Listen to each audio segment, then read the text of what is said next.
بسم اللہ الرحمن الرحیم۔ مسلمان ہونے کے لیے کیا ضروری ہے؟ اللہ کا سب سے بڑا احسان۔ برادران اسلام، ہر مسلمان سچے دل سے یہ سمجھتا ہے کہ دنیا میں خدا کی سب سے بڑی نعمت اسلام ہے۔ ہر مسلمان اس بات پر خدا کا شکر ادا کرتا ہے کہ اس نے نبی کریم صلی اللہ علیہ وسلم کی امت میں اس کو شامل کیا اور اسلام کی نعمت اس کو عطا کی۔ خود اللہ تعالیٰ بھی اس کو اپنے بندوں پر اپنا سب سے بڑا انعام قرار دیتا ہے، جیسا کہ قرآن میں ارشاد ہوا۔ بسم اللہ الرحمن الرحیم۔ الیوم اکملت لکم دینکم واتممت علیکم نعمتی ورضیت لکم الاسلام دینا۔ آج میں نے تمہارا دین تمہارے لیے کامل کر دیا اور تم پر اپنی نعمت پوری کر دی اور تمہارے لیے اس بات کو پسند کر لیا کہ تمہارا دین اسلام ہو۔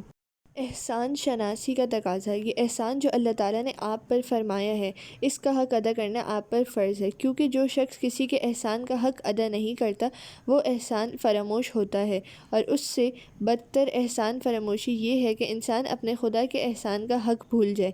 اب آپ پوچھیں گے کہ خدا کے احسان کا حق کس طرح ادا کیا جائے؟ میں اس کے جواب میں کہوں گی کہ جب خدا نے آپ کو امت محمد صلی اللہ علیہ وسلم میں شامل کیا ہے تو اس کے اس احسان کا صحیح شکریہ ہے کہ آپ محمد صلی اللہ علیہ وسلم کے پورے پیرو بنے، اور جب خدا نے آپ کو مسلمانوں کی ملت میں شامل کیا ہے تو اس کی اس مہربانی کا حق آپ اسی طرح ادا کر سکتے ہیں کہ آپ پورے مسلمان بنیں۔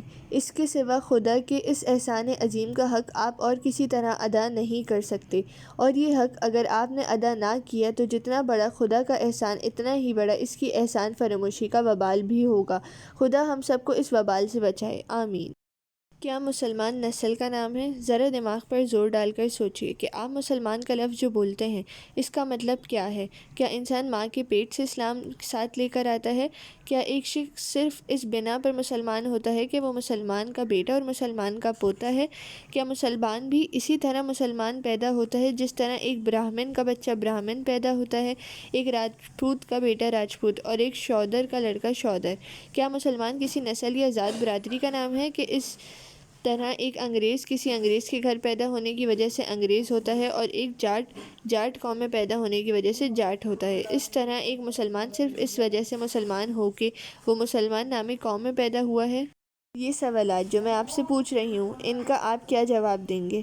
آپ یہی کہیں گے نا کہ نہیں صاحب، مسلمان اس کو نہیں کہتے۔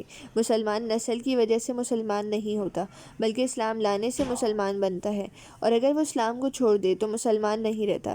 ایک شخص خواہ برہمن ہو یا راجپوت، انگریز ہو یا جاٹ، پنجابی ہو یا حبشی، جب اس نے اسلام قبول کیا تو مسلمانوں میں شامل ہو جائے گا، اور ایک دوسرے شخص کو مسلمان کے گھر میں پیدا ہوا ہے اگر وہ اسلام کی پیروی چھوڑ دے تو وہ مسلمان کی جماعت سے خارج ہو جائے گا، چاہے وہ سید کا بیٹا ہو یا پٹھان کا۔